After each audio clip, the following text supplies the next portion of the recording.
Welcome to Bootcamp, Proxies. I'm Fly, and I'm in charge of making sure you know how to survive the dangers of hollow exploration.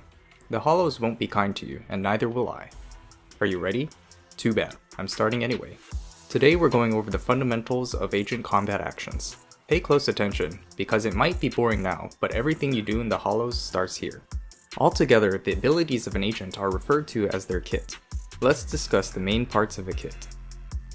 Every agent has a basic attack string. The power of basic attacks usually increases later into the string, known as backloading. Most agents have ways to skip parts of their basic attack string by starting to basic attack immediately after other moves. Sometimes there are moves with unusual inputs such as Yishuan's Auric Array, but for the purposes of damage calculations, it is classified as a basic attack. Dodge is the simplest defense against enemies trying to hit you. During dodge, your agent cannot be hit. However, it only has 2 charges on a single cooldown, which can quickly leave you vulnerable if you spam it. Agents in the team have separate dodge cooldowns. Some recovery animations can be broken out of with dodge earlier than other methods. If you dodge right before an enemy hits you, the dodge will be perfect. If you attack during a perfect dodge, you get a dodge counter, which is a much stronger and attribute-infused attack. Attacking during a regular dash will get you a dash attack, which is generally just a weak attack. The other defensive option is defensive and evasive assists, which together are called perfect assists. Sometimes defensive assists will be called parries colloquially, but some agents have been getting parries added to their kits, so it'd be confusing to call both parries. Not all attacks can be defended by perfect assists. Some attacks can only be defended with evasive assists, and some attacks can only be defended with defensive assists. Excluding endgame modes where the flashes are hidden, you will see a yellow flash if a teammate can help, at which point you can swap to initiate. If only one teammate can perform the assist, that teammate will always come in, but otherwise you can choose by either using swap or reverse swap.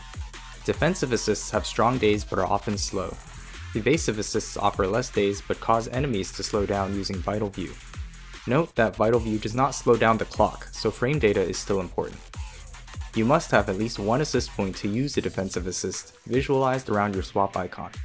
Strong enemy attacks drain 2 assist points to parry unless an agent has special text in their defensive assist saying they have a strong parry. Evasive assists always cost 1. You can always assist as long as you have 1 point. How to recover assist points? Agent chain attacks and ultimates restore 1 point each. This includes Evelyn's non-stun chain attacks. As of the making of this guide, Seth and Ben's ultimates restore an extra 3 points for a total of 4. Quick assists are special assists that can be triggered by agent kits or by getting your on-field agent knocked off their feet. Quick assists are always invulnerable. Once a quick assist has been offered, any swap will take it, ignoring which button you press and ignoring any possible perfect assist opportunities. Precise assists, which Astra offers, are like quick assists except you won't ignore perfect assist opportunities. Agents have specials, which are upgraded to EX specials when they have enough energy to cast it. The unupgraded special is nearly useless for the vast majority of agents, and you also usually lose access to normal special when you have enough energy.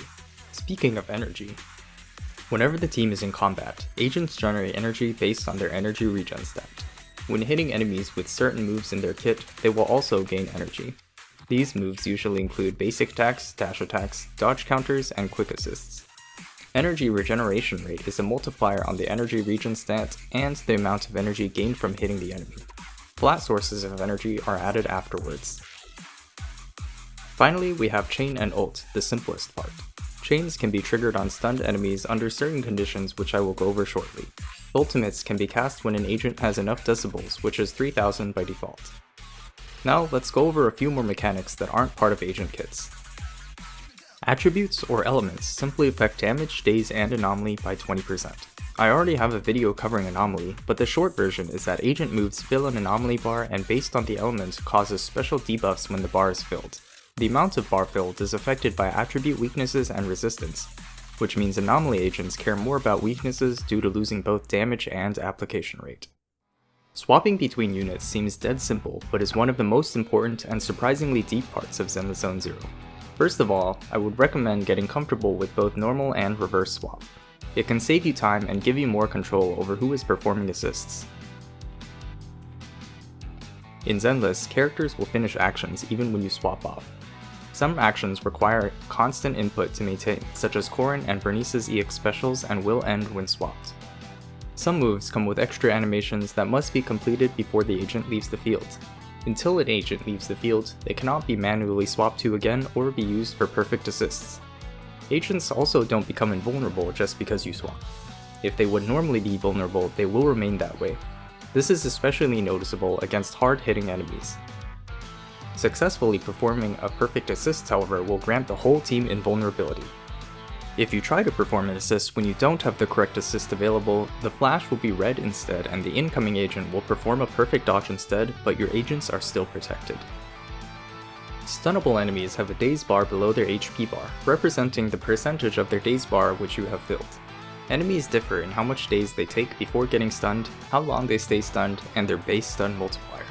Stun multiplier is relative to 100%, so 150% stun multipliers means they take 50% more damage while stunned. When the daze bar is filled, the daze number will start to flash. The next time the enemy takes damage, they will be stunned and the daze bar will change color and begin a countdown. There will be a short time when the number continues changing randomly before it starts ticking down from 100. The enemy's stun duration doesn't actually begin until the number starts ticking down, so you have a bit of free time. Using a heavy tax on enemies in either of these states will offer you a chain attack to your off-fielders. You can also cancel, which will remove one chain attack from the count.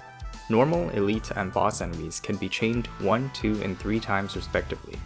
Using chains does not pause the stun timer. Each agent can only chain once per uninterrupted set of chain attacks. The Bang Boost chain will be offered if you only have one remaining valid agent to chain to. It doesn't cost a chain, but it cannot be called free because it costs precious frames. When you cannot trigger chain attacks on an enemy anymore, the daze bar will turn gray. Cancelling a chain attack effectively consumes one chance to chain, but on bosses with 3 chain chances, this does mean you can allow one agent to chain twice.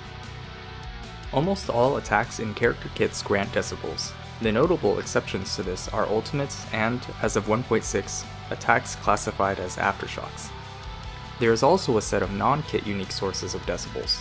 Note that some of these overlap with kit decibels, such as in the case of quick assists and chain attacks, in which case they are added. Whichever agent triggers the effect gains 100% of the decibels, while the other members get a lower share, which is 50% for most, but 52.5% for others. Once upon a time, before 1.4, decibels were shared by the entire team, so this was probably added in an attempt to add some power back to off-field attackers who would rarely benefit from full decibel generation. Remember that individual agents break these rules all the time. Yishuan has 2 ultimates. Haramasa's dash attack does damage. Miyabi's legally distinct ice anomaly actually does damage too. These rules are simply the foundation. Good job making it through your first day at bootcamp. Next time, we'll be going over some of the jargon you may hear when people talk about ZZZ, some of which may even have appeared today. Welcome to the post video.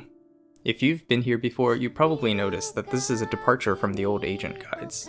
To be honest, I started to feel like I wasn't actually good enough at labbing or even playing to be worthy of telling other people how to play their agents. Instead, I thought that I could help teach players, even complete newbies, how to become relatively self-sufficient on their own. You know, teach a gacha gamer to play one character and they'll be good for half a patch. Teach them how to theorycraft and they'll be burning down the kitchen for years to come while you pretend they weren't your protege. Anyway, see you in the next vid. Do let me know if there are any topics you'd like to see and I'll try to put it on the backlog.